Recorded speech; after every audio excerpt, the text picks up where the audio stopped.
challenges foreign and domestic. 1 year later, Kyiv stands. President Biden makes a dramatic secret trip to Ukraine, marking the 1-year anniversary of the Russian invasion. He should have been here a long time ago. As some Republicans criticize the president, arguing he should be more focused on domestic issues like the train derailment in East Palestine, Ohio, and the southern border. Next. This is Washington Week. Corporate funding is provided by...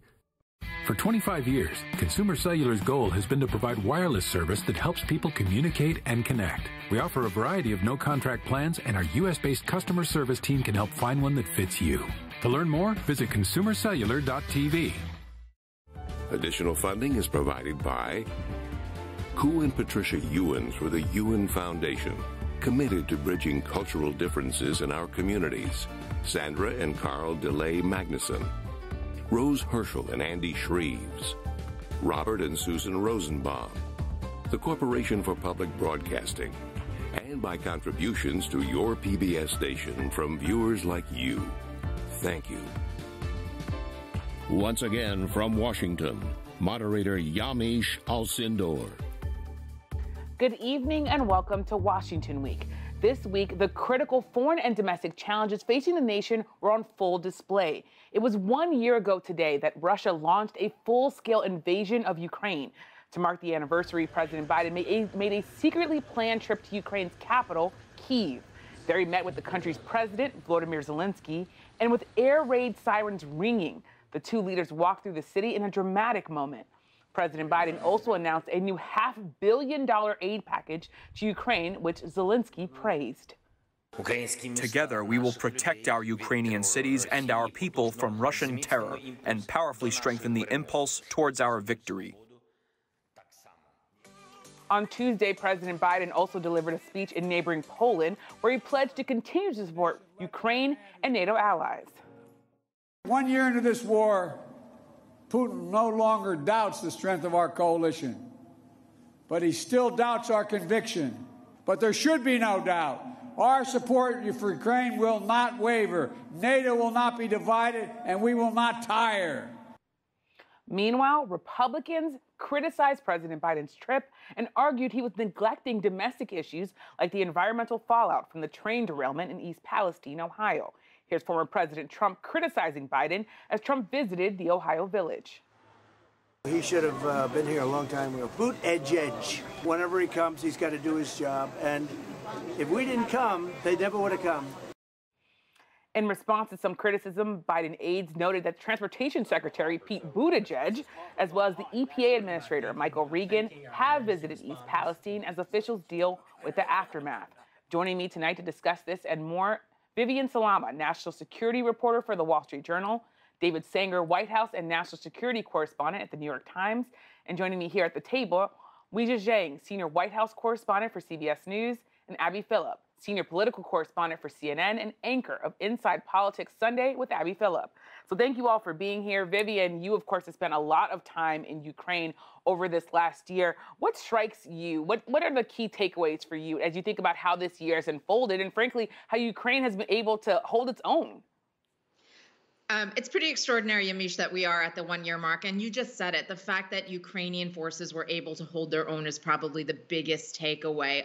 A lot of people all over the world really questioning their abilities, despite the fact that the West was pouring in weapons and all kinds of aid for years before Russia invaded a year ago. But still, Russian forces were just deemed to be bigger, stronger, with better weaponry.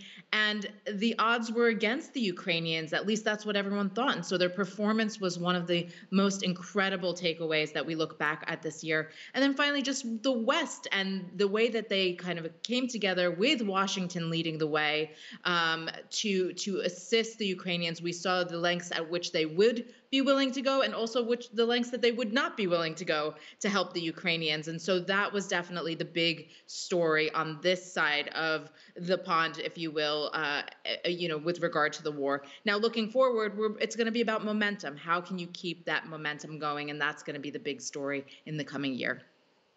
And David, of course, that is going to be the big question because, of course, there's the question of how long can Ukraine really hold the line here, but also there's a question of whether or not the Biden administration, whether or not they're going to continue to support Ukraine in this way. What's your reporting reveal?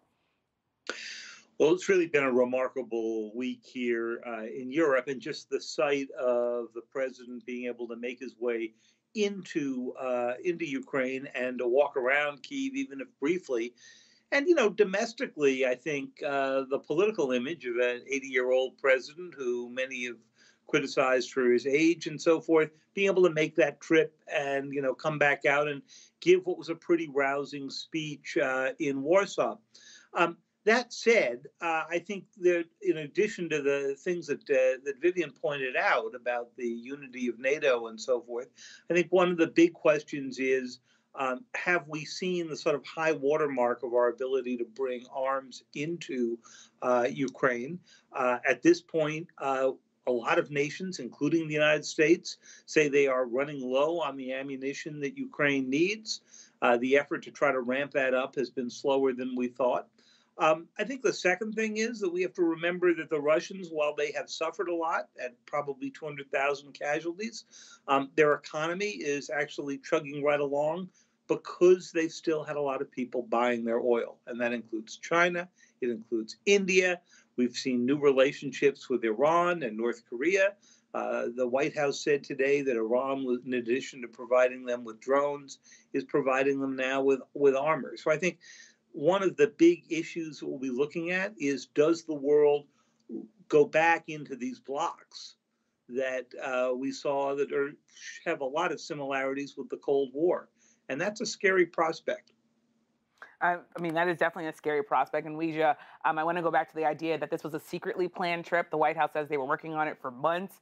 What's the significance of that, especially given this moment and sort of the questions that surround how much aid we can give Ukraine? That's right. President Biden has wanted to make this trip for quite some time now. The problem is, obviously, it is a war zone, and he is a president. We don't even have boots on the ground there. But this is also a president who cares deeply about legacy. And in his view, this trip was not just about what was unfolding in Ukraine at the time. This trip was about leaving a mark for the centerpiece of his foreign policy to really show that the U.S. is not going to stand for, is not going to stand by any autocracy trying to dismantle a democracy. And that is why it was so crucial for him to send that message from Kyiv and not just from the U.S. But with regard to how you look forward with this, when it comes to aid, Republicans have already been threatening to, not write a blank check, their words, and to audit what the U.S. has already spent. There is more hesitancy, even though there is bipartisan support on the Hill to fund this war. I think that is softening, not only on Capitol Hill, but also when you look at public polling. So the big question now, I think, remains not only how much the U.S. is able to give to sustain the position, but are you going to give Ukraine what it needs to win? Because winning is very different from not losing. And so far, they do not have what they need to win. And that, brings up the F-16 fighter jets that Ukraine wants, that the president just said tonight in a new interview that as of right now, he's not going to provide. And I think that's a really important point, because that's one of, I think, going to be the biggest divides going forward. How important is it going to be that there are some people on the Republican side who want to pull back on Ukraine aid, or is it going to be more important that the voices that have the power, the committee gavels, the Mitch McConnells of the world in the Senate, the Kevin McCarthy's even in the House, they are actually attacking Biden from the right, saying he moved too slowly here. And you're seeing Biden tonight, as you were just saying, reaffirming he does not believe that F-16s are the next step. And that really gives you a window into the White House's thinking on this. They do not want to be pushed further than they are willing to go when it comes to arming the Ukrainians. However, I think there's a growing argument to be made on all sides. I've been hearing this from, national security analysts who are more to the left, and also those on the right, that are really asking the question, why not, even if you don't want to give the planes right at this moment, why not start the training process? It's about a 1-year lead time. Why not start that now? And I think the Biden administration hasn't really been able to give an answer to that question.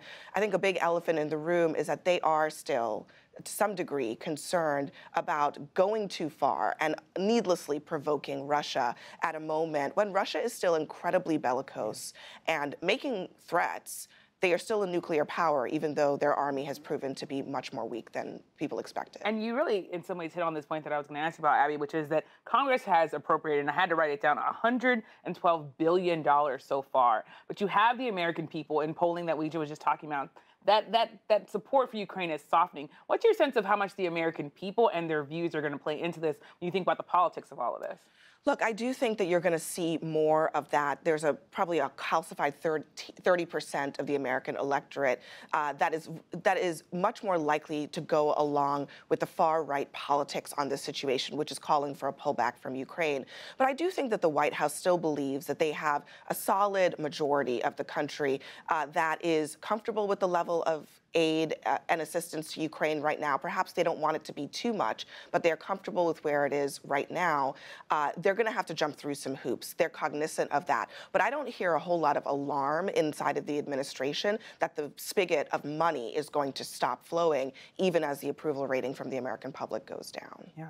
And Vivian, I want to come back to you because you had some also critical reporting on China possibly providing lethal aid to Russia to continue this war in Ukraine. Explain that reporting and why, based on your reporting, would China take that step at this moment? So, Yamiche, up until now, China has been exercising a level of self-restraint when it comes to providing weapons or any kind of lethal aid to Russia. They have given Russia money. They have purchased oil, as David said earlier, but they've really held off on that one red line in the view of Washington, which is providing weapons for the battle in Ukraine, partially because they did not want to embolden Russia. For them, seeing an emboldened Moscow could be problematic for many reasons. But at the same time, it's a lot worse for them to see Moscow crumble, whether it's economically, militarily. They just feel like that would come back and haunt China. And so they have been considering now providing weapons in the form of most likely ammunition, kind of starting small and working their way up. And U.S. intelligence and European intelligence is now revealing that while they were hesitant at first, they are really looking to take this next step.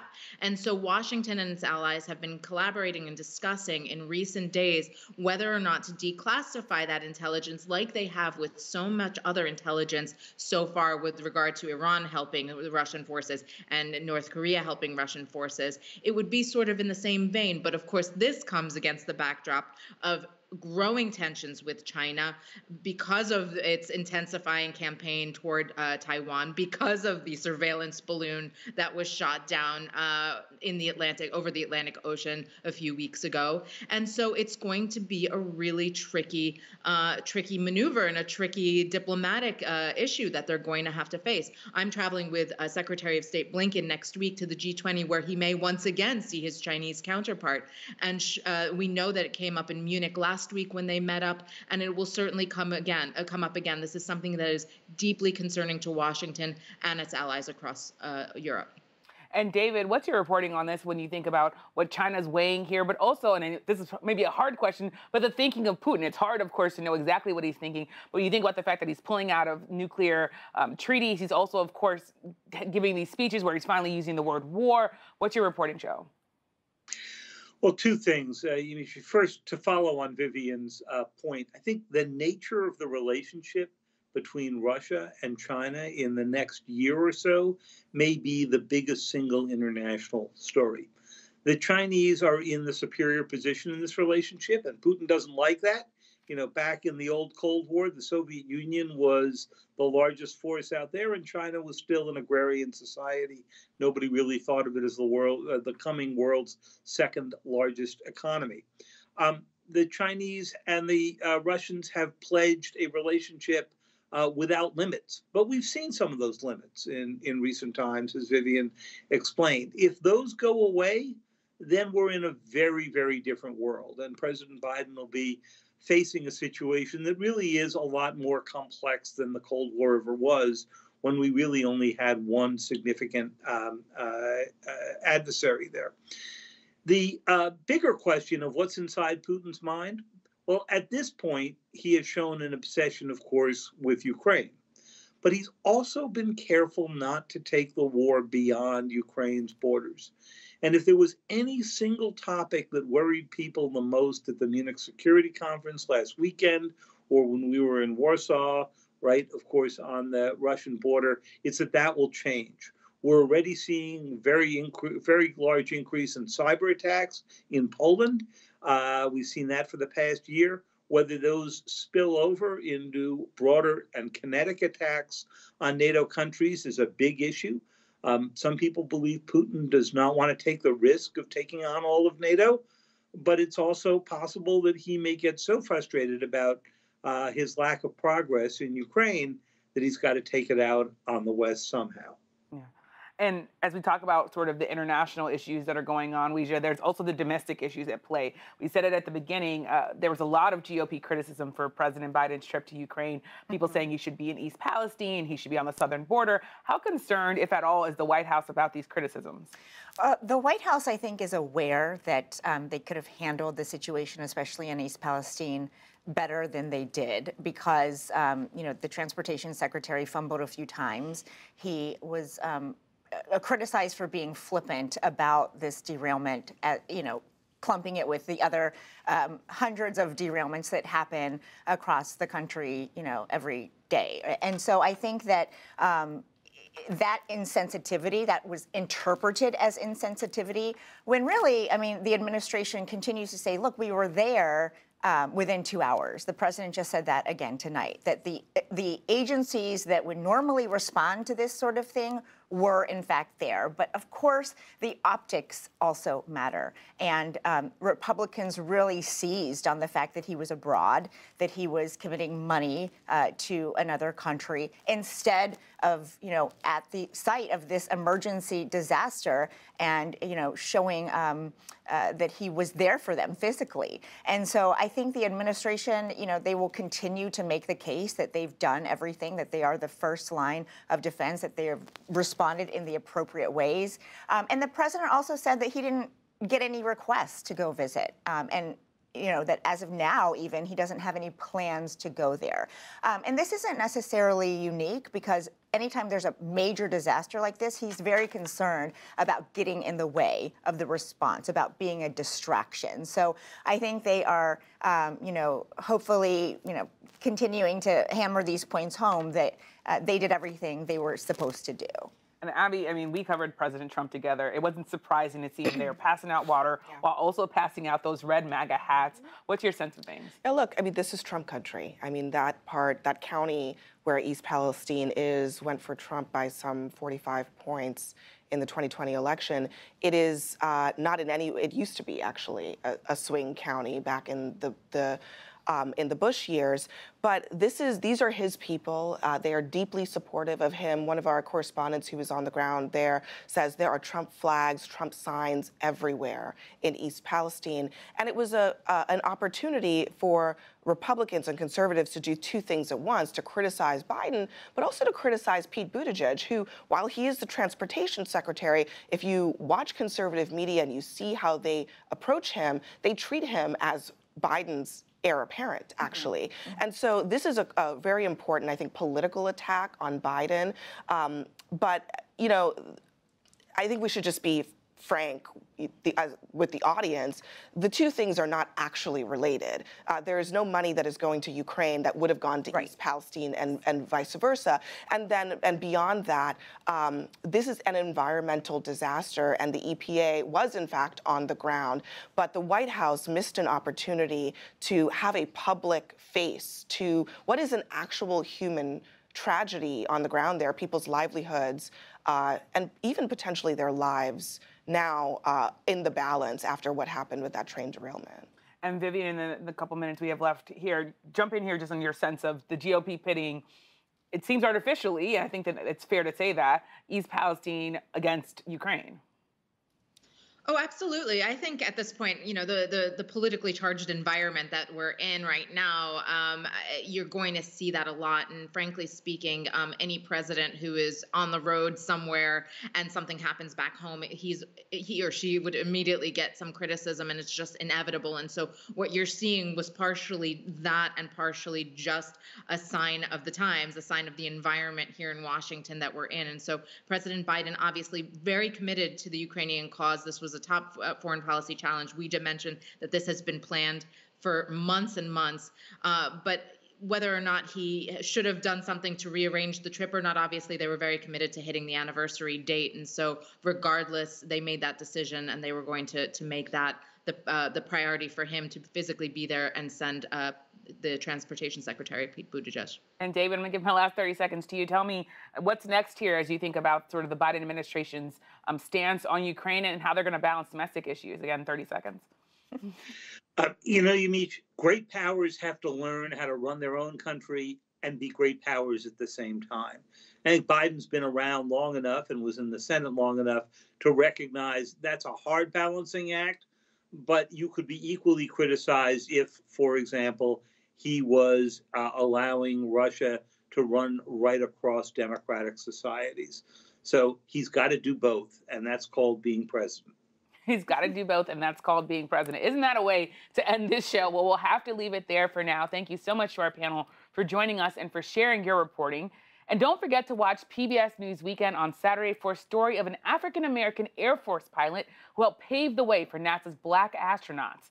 And finally, I want to note that this is my last time moderating Washington Week. As I announced last week, I have made the difficult decision to step away from the role to focus full-time on my commitments to NBC News as a Washington correspondent and to finish my upcoming memoir. It's been an honor, a complete honor, to be in your homes every Friday and to help you, the viewers, make sense of all the news that we have to cover.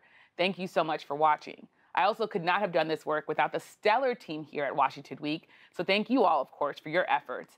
And I've also been blessed, really blessed, to honor the life and legacy of Gwen Ifill, the longtime, iconic Washington Week moderator who absolutely loved this program and personally mentored me and so many other women. I thank her in my heart often for giving me courage and confidence. At last, I hope this isn't a goodbye, but rather a see you later, as I hope to see you all on the next big story as I continue my work. I'm Yamiche Alcindor. Good night from Washington. Corporate funding for Washington Week is provided by... For 25 years, Consumer Cellular has been offering no-contract wireless plans designed to help people do more of what they like. Our U.S.-based customer service team can help find a plan that fits you. To learn more, visit consumercellular.tv. Additional funding is provided by Ku and Patricia Ewens for the Ewen Foundation, committed to bridging cultural differences in our communities. Sandra and Carl DeLay Magnuson, Rose Herschel and Andy Shreves, Robert and Susan Rosenbaum, the Corporation for Public Broadcasting, and by contributions to your PBS station from viewers like you. Thank you.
You're watching PBS.